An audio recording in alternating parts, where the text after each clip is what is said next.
2번으로 갑시다. 단어 2번. 자, 여기에서 기저지식으로 들어가는 것은 여러분들이 어떤 것과 어떤 걸 구분할 줄 알아야 돼. 어간하고 어근하고 구분할 줄 알아야 돼. 어간은 다 앞에 있는 데까지가 어간이야. 근데 어간의 모양새는 동그라미일 수도 있고, 동그라미 세모일 수도 있고, 세모 동그라미일 수도 있고, 동그라미 동그라미일 수도 있어. 맞아? 그래서 분리다라고 하는 것을 보면 얘는 어간은 분리야, 분리. 맞지? 근데 언어의 예를 구조를 따져봤더니 이름이 불리다니까 이름을 어떻게 한 거야? 부르다잖아, 부르다. 그러니까 여기는 부르라는 애가 빠져나와야 돼. 얘가 뭐인 거야? 어근인 거야. 어간 내부에서 무슨 역할을 담당하면 실질적인 역할을 담당하면 어근이라고 한다는 거야. 그럼 그 뒤에 뭐가 결합했을 때 분리라는 걸로 만들어질까라고 했을 때 여기서 자, 어간으로 활용할 때 얘는 불규칙 활용이야. 불규칙 활용의 양상을 생각했을 때 몸으로 시작하는 부르에다가 뭐가 결합하면 어가 결합하면 얘는 우리는 뭐가 되는데 불러가 되는데 비교해봤을 때 어는 그대로 있지만 부르가 뭘로 변한 거야? 불 리을로 변한 거야. 쉽게 말하면 르가 뭘로 변한 거야? 리을 리을로 변한 양상이 나타났다 생각하면 돼. 그래서 합리적인 것은 여기에서 부르에다가 리가 결합했다라고 하는 것보다는 부르에다가 이가 결합한 상태에서 얘가 리을 리을로 변했다라고 설명하는 것이 더 합리적이니까 얘는 답이 어디로 가는 거야? 3번으로 가는 거다라고 생각할 수 있다는 거야. 근데 지금 이야기한 설명을 니네가 이해하기 위해서는 기저지식이 두 개가 필요해. 아까 이야기했듯이 어간하고 어근의 구분이 가능해야 되고 두 번째는 이제 용언에서 세 번째 포인트가 되는 애. 세 번째 포인트가 되는 애인 어떤 걸 찾을 줄 알아야 돼? 불규칙 활용을 찾을 줄 알아야 돼. 불규칙 활용은 지금까지 너무나 많이 이야기했으니까 이제는 암기 포인트로 한번 잡아볼게. 불규칙 활용은 어간에 뭘 붙였을 때 아어와 같은 모음으로 시작하는 어미를 붙였을 때 뭐가 변하는 앤데 형태가 변화하는 아이인데 그 형태가 변할 때 의문의 변동으로 설명이 안 되는 변화여야 하는데 이제 외워보자. 부드스르우 여러 히읗 이 8개밖에 없어 불규칙 활용이 항상 부드스르우 여러 히읗 이렇게 외우면 되는데 부드스르우는 어간의 끝말이 부드스르우일 때 불규칙 활용이 일어나는 경우가 있고 어미가 아어 대신 얘가 들어갈 때 불규칙 활용이 일어나는 경우가 있고 히읗 불규칙은 파랏에다가 뭘 결합하면 돼? 아를 결합했을 때 파리을만 남고 에로 결합하는 파래가 되는 것처럼 불규칙 활용이 만들어진다 생각할 수도 있어. 됐어? 음. 그래서 요 불규칙 활용 양상을 찾는 것은 우리가 제일 많이 했던 문제 중에 하나야. 그러니까 요 양상은 니네가 기억하고 있으면 돼. 여기서 이해 안 가는 거 있어? 어간의 구조가 여러 가지라는 걸 알 수 있겠지? 이 뒤에 나오니까 그때 하자. 자, 그리고 이제 그 다음에 나오는 건 합성어야. 합성어를 이제 무슨 기준으로 봤을 때, 의미를 기준으로 봤을 때, 일단 유지에 대해서 기억하고 니은이 묶이고 디귿이 나눠진다 생각하면 돼. 기억 니은은 뭐라고 생각할 수 있어? 간의, 이라도. 근의 의미가 그대로 유지되고 있는 거라 생각할 수 있다면 얘네들은 그것이 유지되지 않는 것을 융합합성어라고 한다는 거지. 잘 봐. 그냥 종이 호랑이만 놓고 보면은 대등종속 융합 중에 얘는 원래는 종속이라고 해야 돼.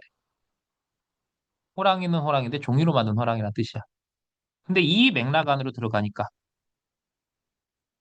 얘가 힘이 없다는 뜻으로 쓰여. 맞지? 이때는 다른 의미로 쓰였으니까 이게 융합합성어가 된다는 거야. 그러니까 대등종속 융합합성어에서 얘네들은 둘 중 하나만 선택이 돼야 되지만 플러스 알파로 맥락에 따라서 융합합성어가 될 수 있다라고 설명할 수 있다는 거지. 뭔 말인지 알겠어? 그래서 융합합성어는 주변적 의미 아까 이야기했었지. 주변적 의미라고 생각하면 돼. 동시에 갖는 의미일 수도 있다는 거야. 그거 보고 답을 찾아야 돼. 여기서는 니은이 아니라 얘는 종속이라 기억이니까 얘가 답이 3번이 되기는 해. 종속합성어와 대등합성어를 구분하는 건 뭐냐면 쌀아기 눈이 만약에 대등이려면 쌀아기하고 눈하고 각각 떠올라야 돼. 얘하고 비교해봐. 눈, 비하고. 눈하고 비는 눈도 내리고 비도 내리는 거지. 그러니까 얘는 대등합성어야. 근데 쌀아기 눈은 눈이 쌀아기 같이 생긴 눈이야. 그러니까 얘가 얘를 꾸미는 구조로 얘는 눈이라는 거 하나만 떠오르지. 이게 종속합성어야. 종속합성어라는 것은 선행 어근이 후행 어근에게 의미만 더할 뿐 본인은 메인이 되지 않는 애를 종속합성어라고 그래. 길은 길인데 산의 길이니까 산길이야. 다리는 다리인데 돌로 만든 다리니까 돌다리야. 근데 눈이 비를 꾸미는 건 아니잖아. 종속은 꾸미는 구조. 대등은 각각 구조. 그래서 혹시나 검증하는 방법 알려달라고 하면은 과나 와를 집어넣었을 때 말이 되면은 그게 대등이야. 눈과 비 되지. 근데 쌀아기와 눈이라고 할 수 있어? 아니니까 얘는 종속합성어가 된다 생각하면 돼. 얘는 의가 들어가. 쌀아기 의는. 됐나? 합성어는 그래서 결론은 두 가지 기준이 있다는 거 이해하겠지? 3번으로 가면. 자, 그럼 요거 한번 해보자. 용언의 네 번째 문제야. 용언의 네 번째 문제는 구조분석 문제가 나와. 용언의 첫 번째는 동사, 형용사 구분하는 문제였지. 두 번째는 사전 활용하기 용어 문제가 나왔었어. 세 번째는 아까 얘기했듯이 이 앞문제인 불규칙 활용 문제가 나와. 네 번째 문제는 구조 분석 문제로 용언의 구조는 어간 플러스 뭐가 있을 수 있고 선어말 어미가 있을 수 있고 어말 어미가 있을 수 있다라고 할 수 있고 어말 어미는 플러스 기능을 더하기 때문에 하나만 들어가는데 종결 어미일 수도 있고 연결 어미일 수도 있고 전성 어미일 수도 있다는 거지. 이해하겠어? 그래 놓고 이제 어간이라고 하는 것은 다시 동그라미, 세모, 동그라미, 동그라미, 세모, 동그라미, 동그라미 같은 어근 접사가 여러 가지 복합적으로 있을 수 있는 구조도 있을 수 있다는 거예요. 그럼 얘는 기본형이 뭐야? 그렇지, 맞습니다. 얽매이 답니다. 그럼 여기까지가 뭐라고 생각할 수 있어? 어간이라 생각할 수 있어. 어간을 분리해 볼까 그럼? 얽매다가 있지. 거기에 이라는 뭐가 결합한 거야? 접사가 결합한 거지. 얽매는 또 따로 보지. 얽다라는 말이 있어 없어? 매다라는 말이 있어 없어? 그러니까 어근어근이지. 수용도 문제. 그래서 얘는 합성어에 접사가 붙어서 피동이 된 얘는 어근어근 접사가 복합적으로 있는 어간이라 생각할 수 있어. 여기까지 됐어? 얽매다라고 하면은 내가 나무를 얽매다였어. 그렇지? 그럼 이를 집어넣으면 어떻게 돼? 나무가 누구에게? 나에게 얽매이다가 되지. 혼자서 의미를 갖지 못하지만 얘는 다른 거에다가 피동의 의미를 더해주고 있잖아. 형식적인 요소니까 얘는 접사가 되겠지. 이해하겠어? 그럼 이 사이에서 이제 봤을 때 선어말 의미는 없어. 다 대신 뭐가 쓰인 거야? 리을까가 쓰인 거지. 과거의 실수에 얽매일까? 얽매일까? 라고 할 수 있지. 근데 그 뒤에 또 뭐가 붙어 있어? 요가 붙어 있어. 그럼 요는 삭제할 수 있는 애잖아. 그럼 앞에 있는 애가 여기까지가 자립하는 애지. 자립하는 애 뒤에 붙어가지고 얘는 플러스 뭘 더해주고 있어? 높임의 의미를 줄 뿐이야. 이런 애를 우리는 뭐라 불러? 조사. 조사는 앞에 오는 애가 채연이 아니라 무슨 말 뒤에? 자립하는 말 뒤에 붙는 거지. 그래서 얘는 어떤 구조가 만들어진다 생각하면 돼? 어근 접사에 의문형 종결어미가 결합해 있고 뒤에 높임의 의미를 더해주는 보조사가 결합해 있는 구조라고 생각할 수 있어. 그래서 얘를 형태수 분석을 해주면 업 플러스 매 플러스 이 플러스 리을까 플러스 요 이렇게 붙는다 생각하고 여기까지가 어간이라고 한다면 어간은 동그라미 동그라미 세모 구조가 된다 생각할 수 있고 얘는 어말 어미 중에서 무슨 어미에 해당하고 종결 어미에 해당해.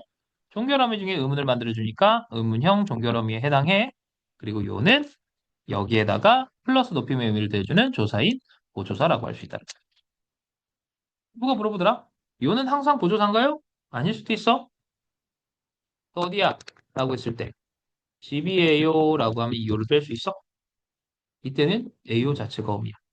근데 얘는 얽매일까요? 라고 했을 때 요를 빼도 상관이 있어 없어? 상관이 없으니까 분리할 수 있으면 조사해. 분리가 되는지 여부에 따라서 요는 조사한지 아닌지 확인하는 거니까. 여기까지 됐어? 용어에서 네 번째 문제가 바로 이 구조 분석 문제로 답이 오버이 된다 생각하면 되지.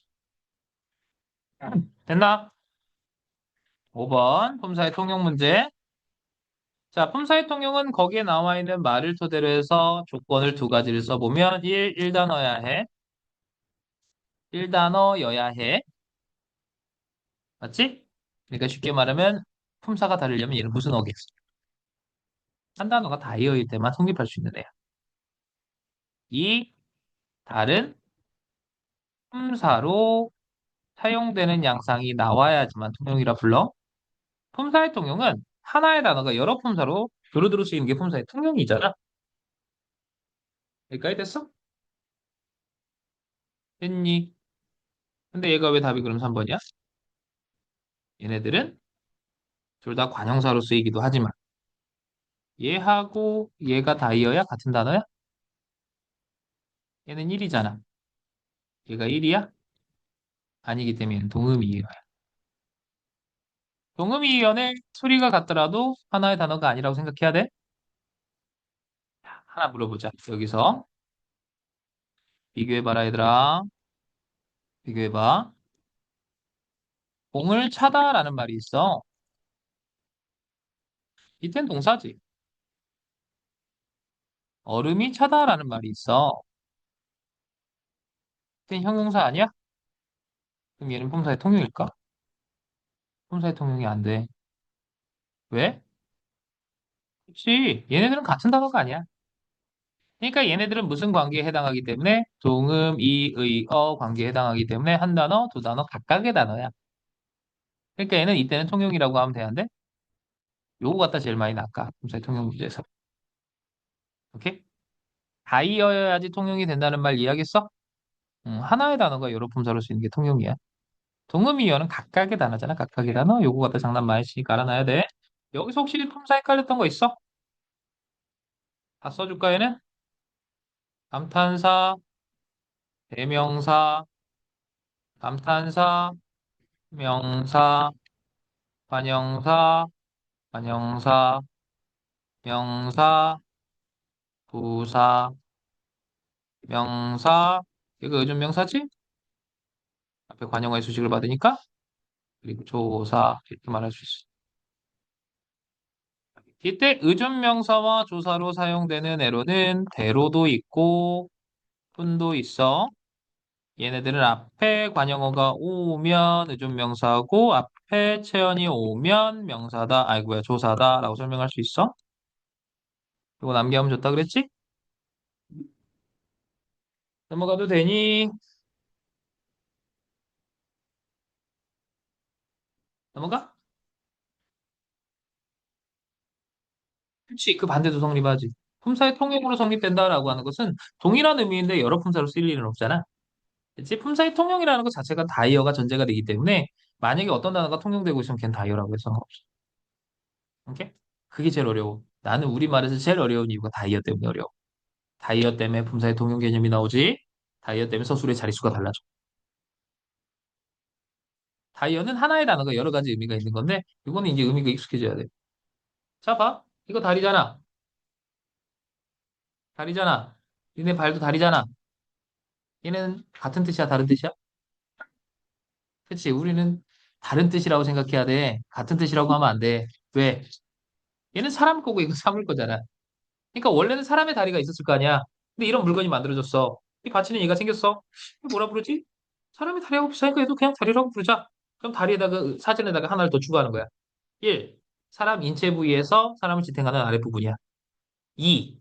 물건에서 밑에를 지탱하는 아랫부분도 우리는 뭐라 부르자? 다리라고 부르자. 그럼 하나의 단어가 의미를 몇 개 갖게 된 거야.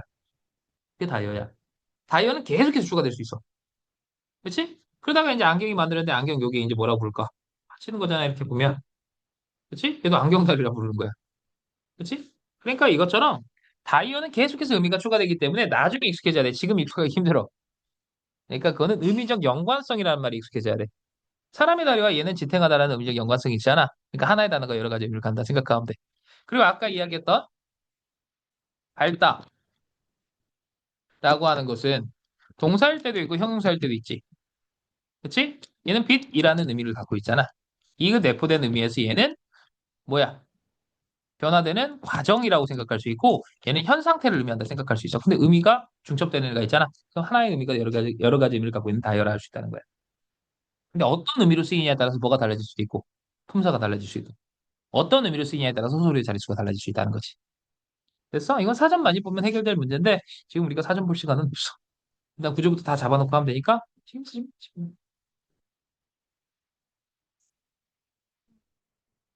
오물 차단은 발로 차는 거지. 얼음이 차단은. 느낌이 차가운 거지. 의미적 연관성이 있어 없어? 그럼 각각 단어잖아. 그럼 차다와 차다는 하나의 단어가 둘러 쓰인 게 아니라 요 단어는 형용사로 요 단어는 동사로 쓰인 거야. 한 단어가 두 개의 품사로 쓰인 게 아니라 동음이어는 한 단어야 두 단어야. 두 단어가 각각의 품사로 쓰인 거야. 품사의 통용의 정의가 뭐야? 한 단어가 여러 품사로 쓰인 거야. 보물차다, 어림이 차다는 요 단어는 그냥 동사로, 요 단어는 형용사로 쓰인 거잖아. 그럼 한 단어가 두 품사로 써야 되는데 한 단어라는 조건을 충족해? 차다가 지금 여기에서는 이렇게 보면 되지. 차다 1, 차다 2지. 요 단어는 뭘로밖에 안 쓰이고 형용사로밖에 안 쓰이고 요 단어는 뭘로밖에 안 쓰이는 중이야? 동사로밖에 안 쓰이는 중이야. 그럼 두 개를 한 번에 보지 마. 얘만 봐봐. 차다 1은 뭘로밖에 안 쓰여? 그럼 통용이야? 아니라는 거야. 지금 다이어하고 동음이어가 헷갈려서 그래. 동음이어는 아까 표제어로 보면은 두 개야 단어가. 그치? 두 개면은 얘가 지금 차다라는 겉으로 보이기에는 똑같아 보이는 단어가 하나는 동사로 쓰이고 하나는 형용사로 쓰이잖아. 그럼 한 단어가 두 품사로 상황에 따라 쓰인 게 아니잖아. 그렇지 않아? 통용의 정의가 뭐라고? 위에 써 있는 그대로 보면 하나의 단어가 두 가지 이상 품사로 처리돼야 돼. 차다 1과 차다 2는 동사고 형용사지만 얘네들이 하나의 단어냐고. 이 충족 안 하잖아. 그냥 통용이 아니라고. 알겠어? 이거 다시 한번 이해해봐. 엮으려고 하지 마. 엮으려고 하지 말고 통용으로 엮으려 하지 말고 얘는 하나의 단어가 그냥 동사로 쓰였을 뿐이고 2번 단어가 형용사로 쓰였을 뿐이야. 그러니까 얘는 뭐야? 차다 1번, 2번이 얘가 동사로 쓰이고 얘가 형용사로 쓰였다면 얘는 통용이지. 한 단어 밑에 품사가 두 개가 있는 거니까. 맞아? 근데 얘는 한 단어 밑에 동사라는 이름밖에 없잖아. 한 단어 밑에 형용사라는 이름밖에 없잖아. 하나가 여러 품사로 쓰이는 양상을 볼 수가 있어 없어? 없잖아. 그러니까 얘는 통용이 아니지. 오케이? 자, 그럼 하나 더 물어볼게, 그럼. 다섯이라는 말이 있어. 다섯 사람이라고 하고, 얘들아, 사람 다섯이라고 있다면, 이거 다섯은 통용일까? 일단은 얘는 관형사야. 얘는 수사야. 통용일까? 통용이 맞아. 왜? 얘는 다섯이라고 하는 거 밑에 1번 뭐라고 써 있고, 그냥 여기서 수량이라고 써 있고, 2번 수량의라고 써 있어. 얘는 수사라고 써 있고, 얘는 관형사라고 써 있을 거야. 얘네들은 그 왜 통용이야? 하나의 단어 밑에 오라는 공통점을 갖고 있는 의미만 분화됐을 뿐이잖아. 하나의 단어인 다섯이 두 가지 의미를 갖고 있는데 어떤 의미로 쓰이냐에 따라서 품사가 달라졌어? 그럼 통용이야. 이해하겠어? 여기까지 됐어? 그걸 잘 봐야 돼. 이건 나중에 의미 익숙해지면 돼. 다섯 뒤에 나와. 그때 다시 한번 하자. 자, 5번으로 가봐. 여기 있잖아. 잘 봐. 얘들아, 표제어는 다섯이야. 얘네들은 오라는 의미를 같이 갖고 있기 때문에 1번 의미, 2번 의미, 의미가 몇 개로 돼 있어? 두 개로 돼 있어? 그럼 얘는 무슨 어라고 생각할 수 있어? 다이어야. 근데 어떤 의미로 쓰이냐에 따라서 뭐가 된다고 써 있어? 언제는 수사로 쓰이고 언제는 관용사로 쓰였다 생각하면 된다는 거야. 그럼 하나의 단어가 몇 개의 품사로 쓰인 거야? 그게 품사의 통용이라고. 이해하겠어? 그럼 여기서 다시 이제 써놔봐. 차다 1, 차다 2. 얘는 감각을 의미하고 얘는 발로 뻥이라는 의미를 의미한다 가정했을 때 얘네들은 표제어가 같아 달라? 다르면 얘는 하나의 단어가 여러 품사로 쓰인 게 아니라 요거는 요거로 요거는 요거로 각각 쓰인 거잖아. 한 단어가 여러 품사로 쓰인 게 아니라 그냥 각각의 단어가 각각의 품사로 쓰인 거야. 맞아? 얘는 한 단어 여러 품사. 얘는 각 단어 품사잖아. 그러니까 하나의 단어가 두 품사로 쓰이는 걸 여기서 확인할 수 있어 없어? 없으니까 얘는 통용이 아니지. 통용이라는 말은 돌려 쓴다는 뜻이야. 하나의 단어를 여러 품사로 돌려 쓴다는 뜻이야. 이해하겠어? 그래서 통용은 1차 고사 범위에서 아마 통용이 제일 어려울 거야. 의미가 개입돼서 그래. 시작이지만 우리는 의미가 개입되면 어려워. 다시 봐. 그럼 5번은 솔직히 말하면 얘는 지금 뭐는 아니야. 그냥 막 이거 막 분석하는 문제는 아니야. 그냥 사전 활용하기에 가장 기본적인 문제는 순서가 다섯 번째임을 나타내는 말로 쓰이니. 그럼 이 말이 해석에 쓰 있어야 돼. 근데 다섯에는 순서가 다섯 번째다라는 말이 써 있어, 안 써 있어? 넷에 하나를 더한 수라고만 써 있고 넷에 하나를 더한 수의라고만 써 있지? 안 써 있지만 여기는 어떻게 써 있어? 그 순서가 다섯 번째임을 나타낸다고 써 있지? 됐어? 그러니까 여기서는 다섯에서는 그 의미의 수입을 확인할 수 없기 때문에 2번이 답이 되는 문제로 왜 답이 없지 문제야. 자, 이게 딱 배경식, 상식이 개입되기 좋은 내용이라 생각하면 돼. 이해하겠어? 그래서 우리는 한 가지 기저지식을 만들어 놓으면은 수사라고 하는 것은 체언의 일부인데 어떤 의미를 더하냐에 따라서 수량의 의미를 가질 수도 있고 순서의 의미를 가질 수도 있거든. 수량의 의미를 가질 때는 우리는 무슨 수사? 양수사라고 하고 수의 의미를 가질 때는 우리는 무슨 수사? 서수사라고 한다는 걸 알고 있는 게 중요하다 생각하면 돼. 여기까지 됐어? 됐니? 넘어가도 돼, 얘는? 아우, 짜증나지? 나도 폼세 통역이 제일 짜증나. 한국말이 제일 어려워요는 항상 이때 나와. 뭔 말인지 모르겠어. 이게 뭔 뜻인지 무슨 차이가 있는지 모르겠어요, 이거 델커. 그치? 아니, 그냥 쓰면 되지. 왜 이렇게 합니까? 몰라. 수능 때까지만 알면 돼. 나도 강의하는 입장에서 이거 하는 거 어떻게 알아. 음. 예, 그렇지. 동음이어야지. 왜? 의미적 연관성이 없잖아. 사람의 다리가 연결하다라는 의미가 없잖아. 그럼 가봐. 이 브릿지를 의미하는 얘는 연결이라는 의미를 갖고 있고, 요거는 근데 다리라고 하는 얘는 또 사람의 다리하고 동음이어야 다이어야. 의미적 연관성을 따져봐야 돼. 그럼 봐. 가연이하고 나를 연결해주다라고 할 때 다리 좀 놔줘라고 했어. 그건 뭐야? 얘하고는 다이어야. 그렇지. 사람 다리하고는 동음이어야. 연관성이 없잖아. 그거 따지는 것을 감을 잡아야 돼. 아, 제일 어려워. 나는 이거 가르치기가 제일 어려워. 얘처럼 비통사정 없이 잘라서 앞에 있는 거 파라고 할 수 있는데 얘는 그걸 말하기가 되게 힘들어. 그래, 의미를 많이 따져보는 방법이 제일 좋아. 됐나? 마지막 보조용언. 자, 이제 보조용언 따지기 요거 갖다 한 번만 이야기할게. 이게 용언에서 다섯 번째 문제야. 보조용언이라고 이야기하는 것은 릴 갖다 이야기할게. 용언이라고 하는 것은 일단은 뭐가 가능해야 되고 활용이 가능해야 되고 무슨 성이 없어야 돼? 서술성이 있어야 되는데 보조용언이라고 하는 애는 서술성이 없는 애가 보조용언이야. 그럼 얘는 독립적인 무슨 문장이 안 만들어진다 생각하면 돼? 혼 문장이 안 만들어진다 생각하면 돼. 언니가 집에 선물을 잔뜩 사가지고 왔다라고 이야기하면 산 거는 한 거고 바이를 한 거고 자기가 소유라는 걸 한 거는 아니잖아. 그리고 왔다라고 하는 건 인이라는 걸 한 거니까 얘는 의미가 살아있기 때문에 본, 보조, 본이라고 해서 답이 4번이야. 근데 선생님 그렇게 하니까 납득이 잘 안 돼요. 하는 방법 한번 알려줄게. 검증 방법. 사다, 가지다, 오다라는 말이 서술어잖아. 그럼 이거 갖다 문장을 한번 만들어봐. 언니가 선물을 사다가 되지. 언니가 선물을 가지다가 되지. 언니가 집에 오다가 되지. 이 문장에 요 의미는 그대로 살아있지. 언니가 선물을 샀지. 요것도 내포되지. 언니가 집에 왔지. 근데 언니가 지금 선물을 자기가 가져? 언니가 선물을 가진 건 아니잖아, 이 문장 내부에서는. 그러니까 얘는 이거 여기 안 들어있는 애야. 그러니까 얘는 가지다라는 의미가 본래 기능인 서술어로 쓰이는 거야, 안 쓰이는 거야? 안 쓰이니까 얘가 보조용어이 된다는 거야. 혹시나 보조용어 찾는 게 너무나 힘들잖아? 그럼 얘처럼 한 문장으로 하나 떼봐. 그래서 그게 거의 들어있는지 생각해봐. 하나만 더 해볼까? 밑에 있는 거 보면. 어머니가, 어머니가 말을 듣다. 라는 말이 있지? 그리고 계시다는. 어머니가, 계시다는 뭐야? 존재한다잖아. 집에, 뭐, 어디에 계시다. 이렇게 돼 있다, 가정해봐. 이건 이 의미가 그대로 살아있지?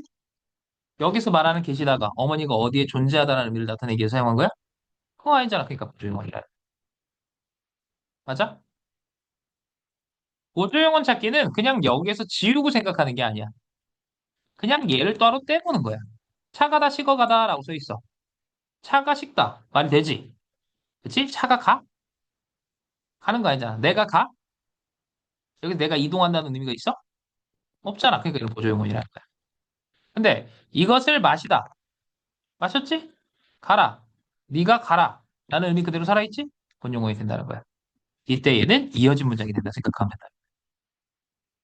본용어, 보조용어 문제는 그래서 앞에 있는 용어를 떼서 뒤에 있는 게 독립적인 문장으로 독립할 수 있는 애면 본용어냐.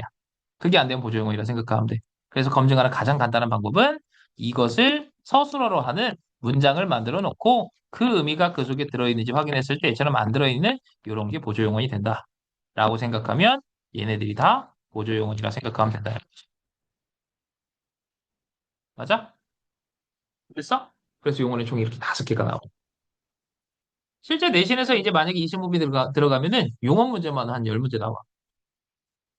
어쩔 수 없어. 우리말에서 용어 갖다 장난을 제일 많이 치니까 그래. 통용도 용어로 내. 겁나 짜증나. 용언이 통용으로 나오는 게 난 제일 싫어. 동사형사 구분하는 게 너무 싫어. 그치? 그때는 아까 말했던 과정적인 것을 우리가 생각을 해봐야 돼. 여기까지 됐어? 여기 색깔레터 선지 없어? 그래서 얘가 답이 4번으로 가는 이유는 보조용언 2개가 아니라 본용언 플러스 보조용언이 하나의 서술어가 되고 그 뒤에 왔다라고 하는 애는 무슨 용언으로 쓰이고 있기 때문에 본용언으로 쓰이는 이어진 문장으로 처리해야 되기 때문에 얘는 답이 4번이 됐다라고 설명할 수 있다는 거예요.